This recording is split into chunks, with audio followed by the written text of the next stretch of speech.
Hi everyone, in this video we're going to go through question 7 of paper 3 from the Edexcel A-Level Maths New Syllabus Specimen paper. So this question is mechanics and specifically resolving forces on a slope. So we're told that a rough plane is inclined to the horizontal at angle alpha, where tan of alpha is 3/4. And we have a particle of mass m which is placed on the plane and projected up a line of greater slope of the plane with coefficient of friction mu. And there's constant deceleration of 4/5 g going up the plane. So we want to find the value of mu. So the first thing you always do in these questions is you draw a diagram, just so you can see what's going on. So this is alpha. So tan alpha is 3/4. Let's say this is our particle here, and it's got mass m, mg. So this is the force mg newtons, and then we can split this into the components which are perpendicular and parallel to the plane. We know this is an angle alpha as well, so this is mg cos alpha newtons, and this is mg sine alpha newtons. So this is going down here and along here. What else have we got? We've got the reaction force which acts perpendicular to the plane. This is r. We are moving up the plane and it's rough. So there is frictional force, mu r, coming down the plane. And there's no force pushing it up the plane. All we know is that we're going upwards with deceleration. So we can think of the acceleration as negative 4/5 g, because we're decelerating, so it's negative. So that's all the forces we need. So we can resolve and now try and find mu. So let's resolve perpendicular to the plane. So firstly, before we do that actually, let's just note that we're given the angle. We're told that tan of alpha is 3/4.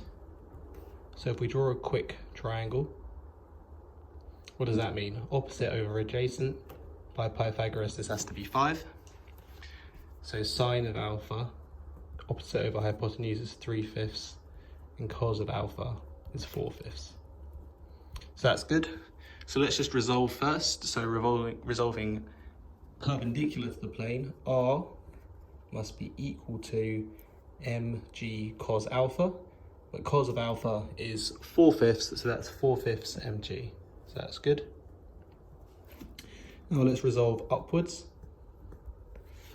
Now there's nothing taking us upwards, we're being pulled back by minus mu r and also minus mg sine alpha, so 3/5 mg. And this is equal to minus 4/5 mg. This is F equals ma. So let's substitute in for r.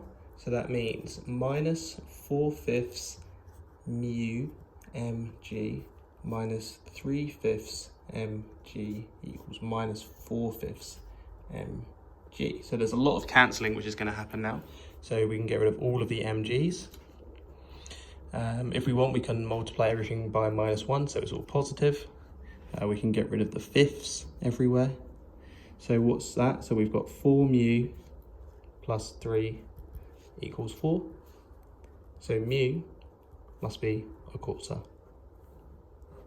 So that's how we do the first part of this question. Now for part B, we're told that the particle comes to rest at the point A on the plane. Determine whether the particle will remain at A, carefully justifying your answer. So let's just draw a quick diagram to think what's going to happen. So we're at rest on A, so there's no acceleration in any direction. So potentially it would start to come back down the plane. That's our intuition. But in what circumstance will this happen? So let's think. We've got the force of the weight pulling it down, which we know is the mg sine alpha from before, and sine alpha is 3/5. So this is this is the mg sine alpha. So this is 3/5 mg